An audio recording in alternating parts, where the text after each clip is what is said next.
मीरपुर नाम के शहर में तेजस अपनी पत्नी नीरू के साथ रहता था। पति पत्नी दोनों ही नौकरी करते थे। एक दिन तेजस गांव अपनी माँ के पास फोन करता है। हेलो, प्रणाम माँ। जीते रहो माँ, तुम दादी बनने वाली हो हैं? अरे वाह, ठीक है बेटा, मैं कल ही आती हूँ। जब माँ जी शहर पहुंची तो बेटे बहू ने बहुत अच्छे से स्वागत किया। लीजिए माँ जी, चाय। अरे गर्मा गर्म पकोड़े ले आओ माँ के लिए। नीरू रसोई में गई और 2 मिनट में ही पकोड़े ले आई। जी ये लीजिए। बहू, जादू से बनाए हैं क्या? अभी तो रसोई में गई थी। यम्मी। माँ जी, शीला रसोई में पकोड़े तल रही है, मैं बस लेकर आई। हे भगवान, मेरा धर्म भ्रष्ट कर दिया तूने। अब तो गंगा जल से शुद्धिकरण करना होगा। दूसरे दिन, माँ जी मैंने नाश्ता बना दिया है, ऑफिस जा रही हूँ।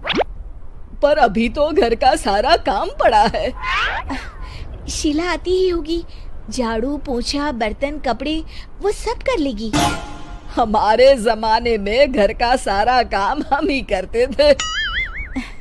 जी माँ जी, आप बहुत होशियार हैं, मैं घर ऑफिस दोनों नहीं संभाल पाती। तो जरूरत क्या है घर से बाहर जाकर चाकरी करने की? वैसे भी घर का काम खुद करने से घर में बरकत आती है, समझी? पर माँ जी। पर वर कुछ नहीं, इस महीने की पगार मिले फिर ऑफिस बंद। हाँ। रात को नीरू तेजस से कहती है, सुनिए जी, माँ जी बोल रही थी कि मैं नौकरी छोड़ दूं। वैसे ठीक ही तो है, अभी तुम्हें आराम की जरूरत है। फिर भी आराम कहाँ, शीला को छुड़ाने के लिए बोल रही थी। तो अब 24 घंटे में इतना काम तो कर ही सकती हो।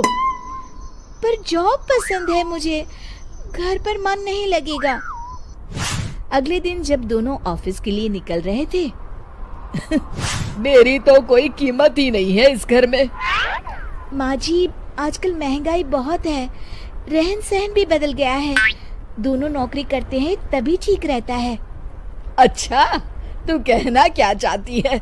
मेरा बेटा तुझे बिठा के खिला नहीं सकता? तू ही इस घर का खर्च चला रही है, हैं?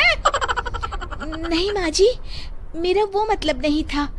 मतलब खूब समझती हूँ, ये बाल धूप में सफेद नहीं किए मैंने। हाँ।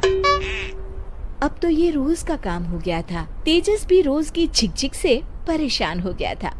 एक दिन उसने कहा, नीरू, वैसे भी तुम्हें मैटरनिटी लीव मिलने वाली है, तो अभी से ही छुट्टी ले लो।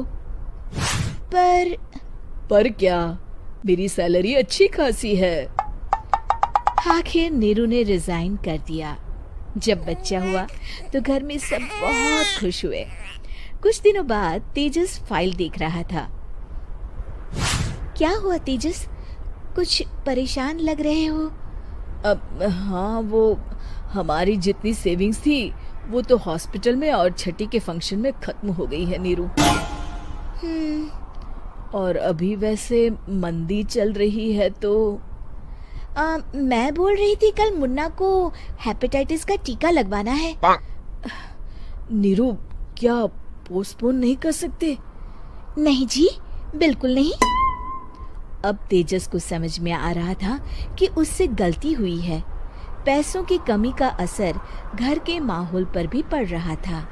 अगले दिन, बेटा मेरा चश्मा और ये दवाइयाँ ले आना, पर्चा देते हुए माँ जी ने कहा। जी। तेजस, मुन्ना के लिए दूध का डिब्बा और डायपर भी ले आना, और ये किराने के सामान की लिस्ट है, इसे भी लाना है। तेजस गुस्से में लिस्ट मरोड़कर फेंकता है और चिल्लाता है, पैसे क्या पेड़ पर उगते हैं? ये ले आना, वो ले आना। अरे पर ये जरूरत का सामान ही है। वो गुस्से में बिना कुछ कहे ऑफिस चला गया।